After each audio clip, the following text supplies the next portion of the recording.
Hello. In long years of schooling, we are incessantly bombarded with knowledge.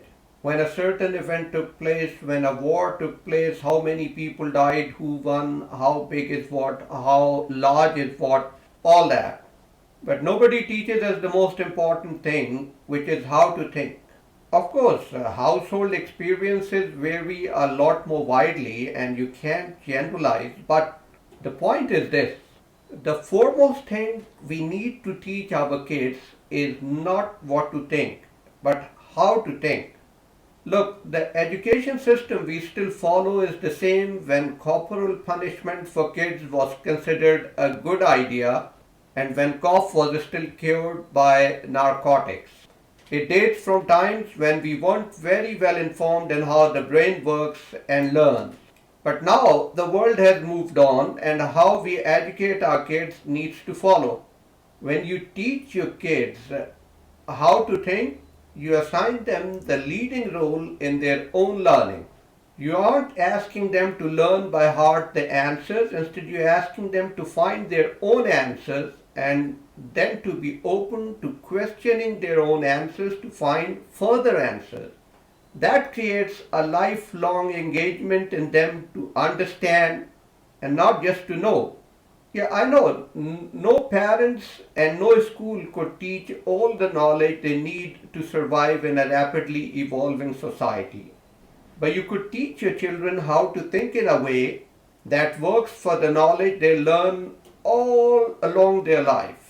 This keeps the curiosity alive, which otherwise dies a little every time we teach children to just memorize an answer. When you kindle that curiosity, you no longer have to ram knowledge down a child's throat. So when your child truly desires to understand, they become self-sustaining biosystems of curiosity. That's what you want to make of them. Learning how to think is like making new synapses. When you teach children how to think, you teach them how to be adaptive and how to innovate to solve problems. Their brain grows. You teach them to be a creative part of the real world, to contribute to the betterment of life. So our schools need to teach kids how to think, right? But that's only half of the equation. Even if that is fulfilled, that's only half of the equation, because as adults in the society, each one of us also has that responsibility. The journey starts from making sure that as much as possible you keep your children free from cognitive biases.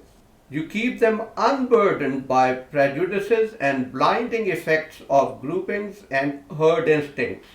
When your child learns how to think, they learn to question things rigorously and to develop thorough and well-reasoned views and arguments. Good thinking skills make them objective and help them identify the unreasonable. Such a mind is largely impermeable to falsehoods and manipulations prevalent in our media-driven society. The most important thing, it teaches them that it's okay to be wrong. In fact, it can be good to be wrong because it can open doors unto discovery and further progress.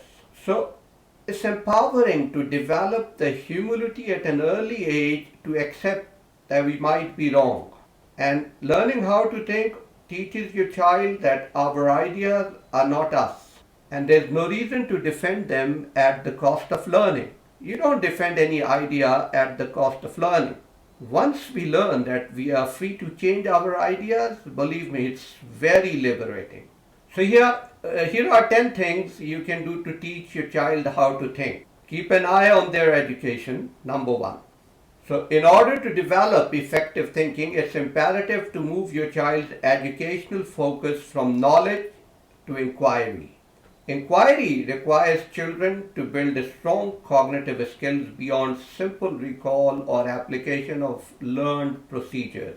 You should do everything possible to make your children's education as effective and engaging as possible. Number two, let your child know you don't have all the answers. Your job is not to know everything or make choices for your child, whether you are a parent or a teacher or a caregiver or caretaker. Your job is to arm them with good decision-making skills. Your job is to help them learn to distinguish between good information and bad.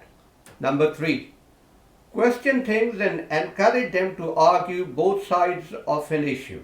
Teach your child that what they hear isn't necessarily the truth. Make them feel empowered to find their own answers after consulting multiple sources, including yourself. Number four, drive them toward making their own choices.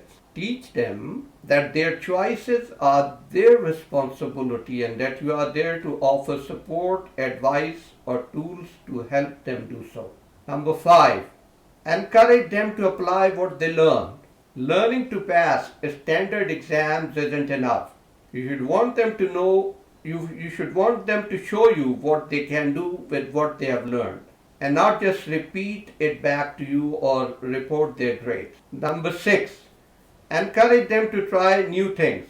It's important to get children to constantly grow their comfort zone by pushing them to try something new, not just physically but intellectually. Number seven, talk about your thinking. This helps your child learn the thought process and language to discuss their thinking. Good thinkers need to think about their thinking. Number eight, ask for their views. Go beyond what and ask how and why. Follow it up with how do you know this? Also ask them to make predictions on sports or other events of their interest that are unfolding. Ask them how they arrived at their predictions and then later let them watch their predictions play out and refine their thought process. Number nine, foster conversations. Don't shut them down.